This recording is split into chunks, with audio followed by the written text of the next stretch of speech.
What's going on, guys? Vital Syntax here, and this is part 2 of my basics tutorial for Arma 3. In the first video, there will be a link in the description as well as during the outro. We talked about just the basic menu and also setting up some of the video and control options in some of those menus. So in this video, we're going to talk about some of the basic movement and control and also talk about some of the shooting mechanics. So I'm going to go ahead and click on the editor and create a new mission. I'm just going to go ahead and spawn one infantry unit here on the airfield and go ahead and start previewing this mission. Now I'm not going to get into the editor until quite a bit later on, but it's just an easy way to get me into the world space without having enemy AI shooting at me or having some kind of mission that I'm going to fail by trying to show you guys some of these controls. So anyway, when you first start in, you're going to be moving at a fairly quick pace and you'll be in first person. So the first thing I wanted to show you guys how to switch into third person. You can press enter on your numpad. That's the default binding. I would recommend change that to something on your mouse. That way you can do it a little bit more quickly because you're going to use this quite often. I switch between first and third person all the time. Keep in mind that if you're in third person and you ADS by clicking right click, you will switch into first person. But if you hold right click, you're just going to zoom in, and I'll show you the difference of that in a second. So if you're in first person and you ADS by just tapping right click, you'll look down your sights. But if you want to get a little bit higher magnification, you can hold it down and it'll zoom in a little bit. And you can also do that without ADS. You can just hold down right click and zoom in. That's very useful for kind of looking off at distant objects.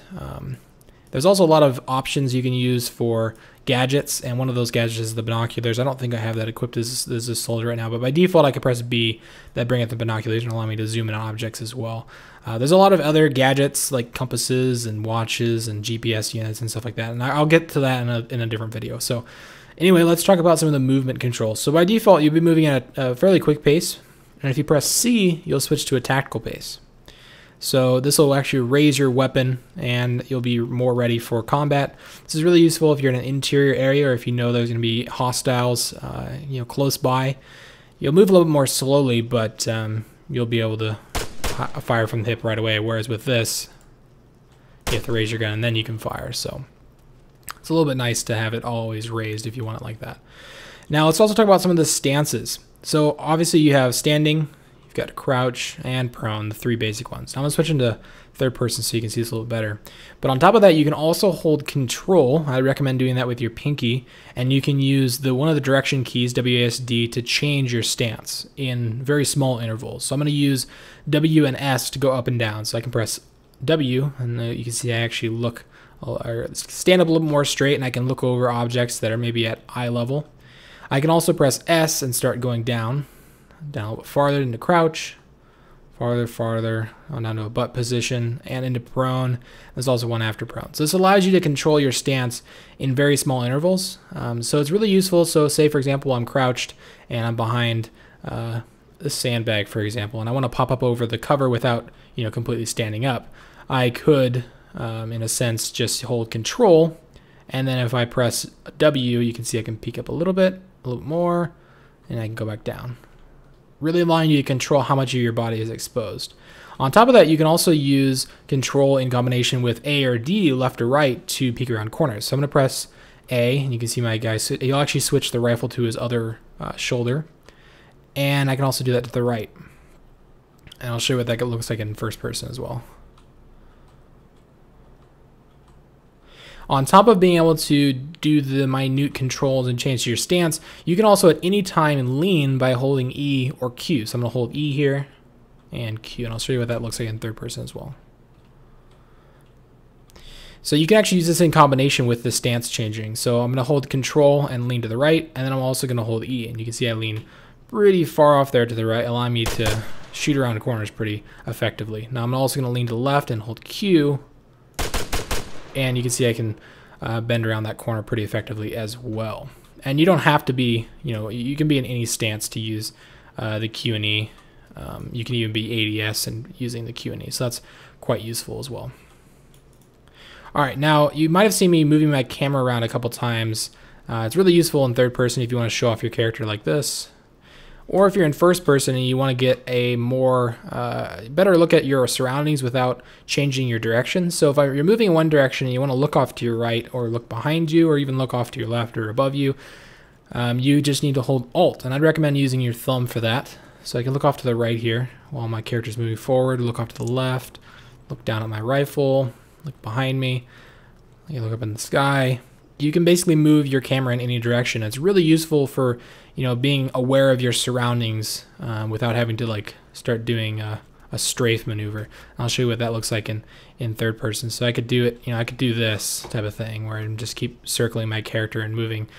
But I can also just move in one direction and look around. And it's really useful because I could be running, look behind me or something like that. Gets a really good understanding of your surroundings.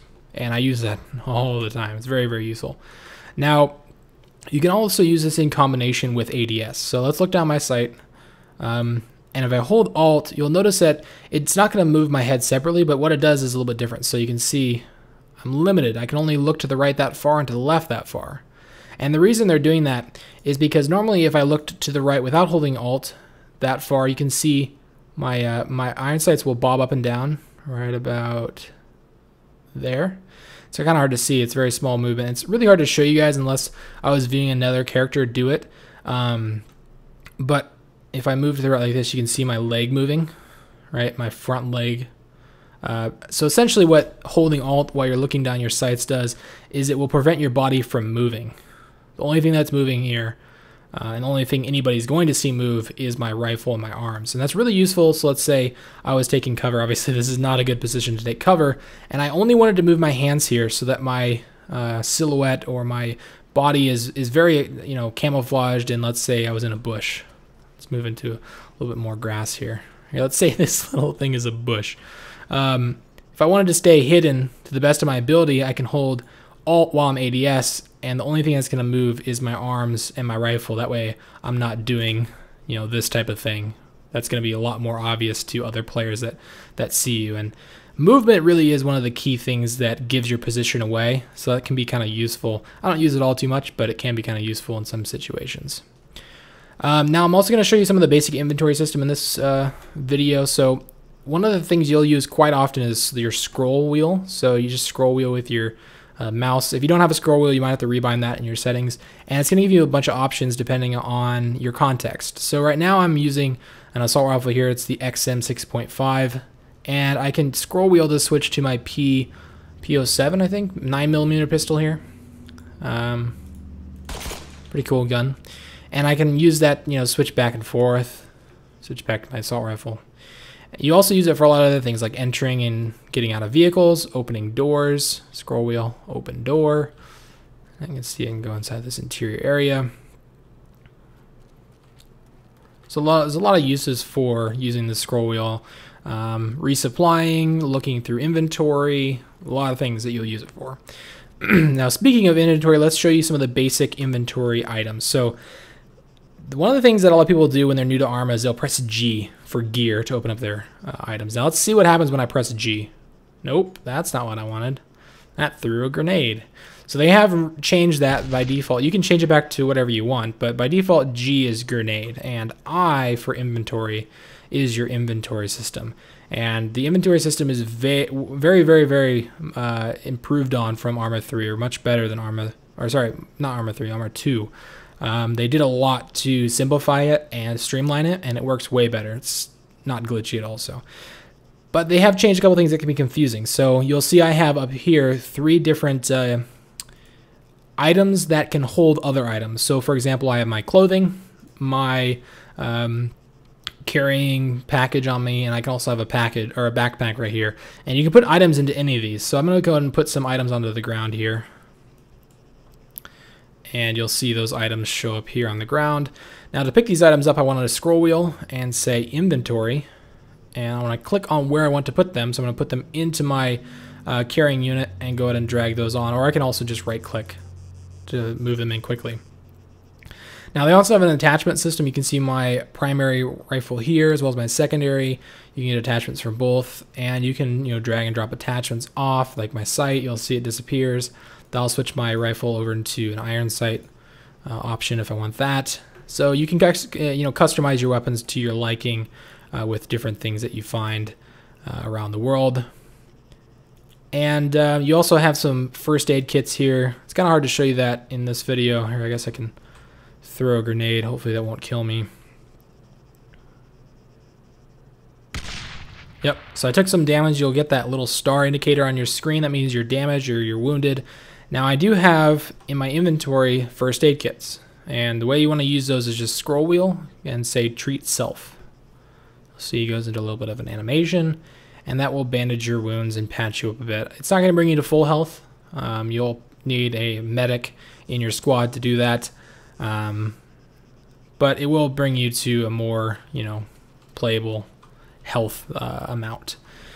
And you can see this blood, oh god, everywhere. But anyway, that's a basic overview of the movement, of the stances, of some of the gunplay mechanics with ADS. And I didn't show you, well, I guess I can show you a couple more things of the gun mechanics before I go, but and also showing you guys the inventory system. So the last thing I want to show you guys is with switching your fire mode.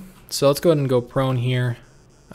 Press F at any time. I'll switch your fire mode. So I'm on single fire here. And if I press F, I'll go into full auto mode. Now, if I had a grenade launcher attached to this rifle, if I pressed F again, it would bring up my grenade launcher, but I don't have a grenade launcher attached at this time, so can't use that. And you can also use L to turn off your laser. You're not going to be able to see the laser at this point because I don't have... Oh, I do have night vision. So you can press N to turn on night vision. Obviously, it's during the day, so that's not going to work. But N will turn on night vision. L will turn on a light if you have a flashlight attached to your rifle. In this case, I have a laser pointer attached, as you guys can see there.